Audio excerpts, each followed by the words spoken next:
I'm not quite understanding why people in this UK place have so much hate for Meghan Markle. I don't know what she has done personally to you. I don't know what she has said. I don't know. I just don't know. I don't understand the hate. Like, I don't know how people can hate an individual like that when she's done nothing wrong. And if you're pissed at the fact simply because of the color of her skin, that actually says a lot about you. Because Meghan Markle hasn't done anything wrong. She's with the love of her life, sorry. But instead you have all these people criticizing her and hating on her for what reason? You lot are acting as if like the royal family is your family too. The royal family, remember, the royal family is the royal family. You're not part of the family, so whatever's going on within the family, why does it concern you?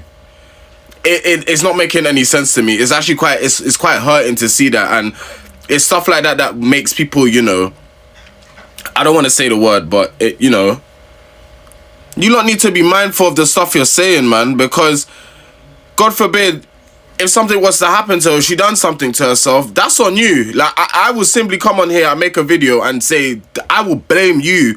To the people that's spewing hate, especially Piers Morgan, I'm coming and I'm mentioning your name and I'm saying that is on you. You drove her to do that. You drove her to do that.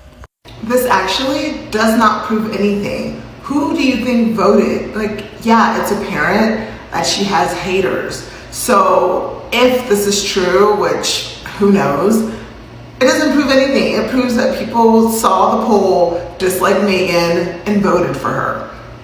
That's all it proves. And we know she has haters. That's not the question. That's never been called into play. It's obvious that you guys dislike her because, face it, she's doing things that you can only dream of doing. The Meghan Markle hatred is like a white people thing, right? Because like there's absolutely nothing that woman has done to make any minority like actually hate her as much as all the white people that I see hating on her. Like, she's unrelatable. Since when is that offensive? Of course she's fucking unrelatable. She's married to like an ex-prince of a royal family. I don't relate to that shit and I don't care to. Doesn't mean that she's like murdering someone or committing a crime. Like, what really is the purpose of hating on Meghan Markle? She's got to be like the last person anyone should be worrying about with everything going on. Like, Meghan Markle? No. I don't like Meghan Markle because she's unrelatable. Something about Meghan Markle gives me the ick. She reminds me of Blake Lively. Her personality's off. She's trying too hard to be relatable. Meghan Markle. At the end of the day, you don't like Meghan Markle because you're racist. The same caliber of white woman that is going online spewing all this vitriol and hate about this woman who's just showing her life on her show are the same white women who hate Beyonce because they can never reach the level of status, success, wealth, or beauty that these regular women who happen to be non-white have achieved. Why is it if I don't like Blake Lively, it's completely fine, but if I don't like Meghan Markle for the exact same qualities, it's racist? They have the exact same personality traits. The desire to be admired. Absolutely always talking about themselves. Self-centered. It rubs people the wrong way. No reason. What was the reason? What was the reason? I just what was the reason? Because all Meghan Markle did was be a biracial black woman in America and marry into white royalty. And that triggers your internal power structure. Because in this country, black women are supposed to be the bottom of the totem pole. And white women uphold white supremacy and misogyny on the backs of white men. That's why it's different. I'll always say the issue with racism in America is that it's so deep seated that many well-minded people who happen to be white are not overt racists, right? But they have a lot of internalized racism with things like this. Meghan Markle is highly relatable to anyone that's black or biracial that worked in entertainment, that followed her dreams and chose love and married into the unthinkable, the British royal family. And for you as a white woman, this is something that's always been in the back of your head that you could achieve. Like, I'm white. I'm the pinnacle of beauty and success. I am the beauty standard. And that's what's being challenged here. The beauty standard is not you. It isn't. And that's okay because we were force fed that the beauty standard is Julia Roberts, Charlize Theron, Brad Pitt. And for black people and for people of color, you are not the beauty standard. You are not the center of our attention. You're not the center of our focus. You are not what we strive to achieve. And I think that's what's really challenging you, is that this woman got a show showing her life and you're saying she's unrelatable because she's trying so hard to relate. My fruit salad is better than hers. My crudité is better than her. You're mad because she's the Duchess of Sussex and you're Karen from Ohio and your Kohl's outfit that you bought with Kohl's cash. White women in America have a history of being unrelatable, but you guys love it. Martha Stewart built $1 billion empire off making white housewives feel like they were inadequate and they need to step up their game. But Martha Stewart is loved. This happens all the time to black people. And we're the ones that can truly identify microaggressions or just covert racism. It happens in my whole life. I mean, when you occupy white spaces or do things white people think they should have the ability to do before you, you're called a lot of things. I've been called, oh, you're not really black. You have a master's. Oh, you're in school. You speak the way you do. You're not really black. No, bitch, I'm black. Or when I say white privilege is real, oh, I didn't go to school in London. I don't have a grad degree. My family struggled. You're still white. You have white privilege. You see how that works? So before you guys come online and talk about this girl for simply being herself, this hate is unwarranted, and compare her to Blake Lively, y'all have really lost the fucking plot. Go back to your mall, walk around in the morning, get some workout in, and get the fuck offline. Bye. Now, Squaddies, let's be real for a minute. Meghan being placed at #1 on a most disliked celebrities list is supposed to be some huge victory for the people who can't stand her, but I'm looking at it differently. I'm asking, why Meghan? Seriously, out of all the celebrities on the planet, why has this woman become such a permanent target? Because we're not talking about one bad headline. We're not talking about one person having one criticism. We're talking about years of it. Years. The same woman keeps getting dragged into the conversation. The same woman keeps appearing in negative stories. The same woman keeps getting dissected. Her clothes, her voice, her facial expressions, her friendships, her marriage, her family, her business, what she says, what she doesn't say, whether she smiles, whether she doesn't smile. Squaddies, at this point, I'm surprised they haven't started analysing the way Meghan breathes. Meghan took a breath at 2:14 p.m. Experts are divided. Come on. And here's where I want regular people to think about something. Imagine leaving a job. You move on.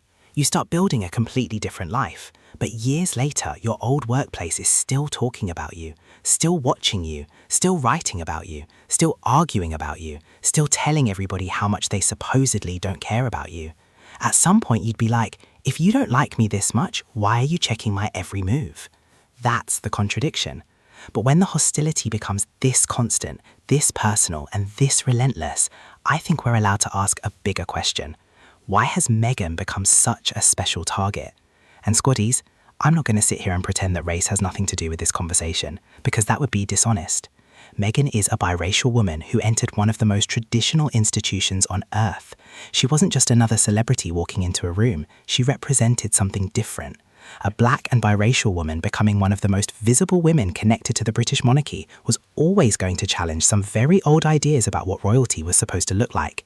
And we have to be honest about the fact that race became part of the conversation surrounding Meghan from the very beginning. So when people tell me, oh, it's nothing to do with race, people just don't like her, let's not pretend racial attitudes don't exist. Let's not pretend stereotypes don't exist. Let's not pretend the media doesn't influence how people see public figures, because that's where this gets interesting. You can spend years telling people that Meghan is difficult. Then someone sees a headline saying Meghan is difficult. Then another article talks about how people are tired of Meghan. Then another commentator says she's unpopular. Then social media starts repeating it. And eventually someone comes along and says, see, everyone hates her. Well, hold on. How did we get here? Because public opinion doesn't appear from thin air. People are influenced by what they read, watch, and hear over and over again. And that's why I think this #1 ranking is worth discussing. Not because it proves everybody hates Meghan, it doesn't. And the ranking itself is based on user votes, so it can't tell us why each individual person voted the way they did. But it does show something fascinating about the scale of attention surrounding Meghan. This woman remains incredibly prominent. People are still voting about her, still talking about her, still arguing about her, still clicking on stories about her, still making videos about her, still spending time trying to prove that nobody cares about her. Squaddies, that is a lot of energy for somebody who's supposedly irrelevant. And this is where I think Meghan has actually become a fascinating example of how a public image can be built. Once somebody is labelled the problem, everything they do gets filtered through that label. Meghan smiles, she's fake. Meghan doesn't smile, she's arrogant. Meghan speaks, she's attention-seeking. Meghan stays quiet, she's calculating. Meghan succeeds, she's desperate for relevance. Meghan fails, see, we told you. How do you win that game? You don't, because the conclusion has already been decided. And that's why I don't want this conversation reduced to Meghan is perfect and everyone who dislikes her is evil. That's not the argument. The argument is much bigger. It's why did criticism of Meghan become so obsessive, so personal, and so enduring? And how much of that image was shaped by the institution she married into, the royalist culture surrounding it, and sections of the British media? Those are legitimate questions, because if you keep telling the public that one woman is the villain long enough, eventually people may stop asking whether the story actually makes sense. And that's where I think ordinary people have to use their own brains. Don't just accept the label, look at the pattern, look at the headlines, look at how often the same stories are recycled, look at who keeps bringing Meghan's name back into the conversation, and then ask yourself, why is everyone working so hard to convince me that this woman is so unlikable? That to me is much more interesting than a ranking, because Meghan being number one on a most disliked list doesn't make me think, wow, Meghan must be terrible. It makes me think, wow, the campaign against this woman has had an extraordinary amount of staying power. And now we have to ask why. Because Meghan is still here, still working, still building her life, still surrounded by people who care about her, and still generating enough attention that people can't seem to stop talking about her. So maybe the real story isn't simply that Meghan is the most disliked. Maybe the real story is why so many people were encouraged to dislike her in the first place. And Squaddies, that's the conversation I think we should be having. Now, Squaddies, this is where I'm going to be very direct, because there is one part of this conversation that some people desperately want to remove from the picture: race. And I'm sorry, but you cannot talk honestly about Meghan's experience while pretending race was never part of it. Meghan is a biracial woman. She entered one of the oldest and most traditional institutions on the planet, and suddenly she was one of the most watched women in Britain. That is not a small thing. And let's not pretend this conversation appeared out of nowhere because Meghan's supporters wanted something to argue about. Harry and Meghan themselves spoke publicly about race and the treatment Meghan experienced during their Oprah interview. But saying race played absolutely no role whatsoever in the environment surrounding Meghan, that's where I have a problem. Because we're talking about a biracial woman entering a very old institution with very old traditions and very old ideas about what a royal woman was supposed to be. And suddenly here's Meghan, American, biracial, confident, independent, educated, opinionated. She had already built a life before she ever walked into that palace, and she wasn't going to suddenly become a cardboard cutout just because she married into royalty. That matters. Because sometimes bias isn't somebody standing there saying, I hate this woman because she's biracial. It can be much sneakier than that. It's the stereotype. It's the different standard. It's the assumption. It's the way the exact same behavior can be described completely differently depending on who's doing it. One woman is confident. Another woman is arrogant. One woman is outspoken. Another woman is difficult. One woman knows what she wants. Another woman is controlling. And once you start noticing those patterns, you can't just shrug and say, oh, people simply don't like her. No, sometimes you have to ask why certain behavior is being interpreted so harshly. And this is where regular people understand something very quickly. Think about your workplace. Two people make the exact same mistake. One gets, don't worry, it happens. The other gets, here we go again. Same mistake, different treatment. And after a while, you're going to notice. You're going to think, hang on, why does everything I do get interpreted negatively? That's the kind of question we should be willing to ask about Meghan. Racial bias doesn't require every single critic to consciously think, I dislike Meghan because she's biracial. That's not how bias always works. It can operate through expectations, through stereotypes, through double standards, through the way stories are framed, through which details get emphasized and which ones get ignored. And that's why I think the race conversation matters so much, because if we remove race from the discussion completely, we are removing one of the factors that Meghan and Harry themselves said was part of their experience. And why would we do that? Why are people so uncomfortable even having the conversation? That's what gets me. We can talk about everything else. We can talk about Meghan's clothes, her interviews, her project, her personality, her decisions, her relationship, her business. Fine, talk about all of it. But suddenly when somebody says, let's have the conversation, because this isn't about declaring Meghan beyond criticism. It's about refusing to pretend that every criticism exists in a vacuum. And I think Meghan deserves that honesty. Not blind worship, not excuses, honesty. If we're going to examine why Meghan became such a lightning rod, why the hostility became so intense, so personal and so persistent, then race absolutely belongs in that conversation. You can't just erase it because it's uncomfortable. And here's the thing, Squaddies. Meghan didn't choose the circumstances into which she was born. She didn't choose to become a biracial woman entering the British monarchy. But she did walk into that institution and become one of the most visible women connected to it. Truth is, her presence challenged old expectations. That doesn't mean every person who criticized her was motivated by race. It means we should be mature enough to recognize that race can shape a media environment, public attitudes, and social expectations without every individual person consciously admitting it. That's the conversation. That's the nuance. And honestly, I think it's long overdue. Because you cannot spend years telling Meghan that she was the problem and then refuse to examine the environment that helped create that image. You can't have it both ways. So when people ask me why Meghan has faced such extraordinary hostility, I'm not going to give them the easy answer. I'm going to say, look at the institution, look at the media, look at the stereotypes, look at the standards, look at the language, look at the history. And yes, look at race. Because if we're serious about understanding what happened to Meghan, we don't get to remove the uncomfortable parts of the story just because they make some people uncomfortable. So Squaddies, let's stop dancing around it. We cannot seriously discuss the hostility Meghan faced while pretending race had absolutely nothing to do with the environment around her. Meghan doesn't have to be perfect. She doesn't have to win everybody over. And she certainly doesn't have to be flawless before we're allowed to talk about racial bias and double standards.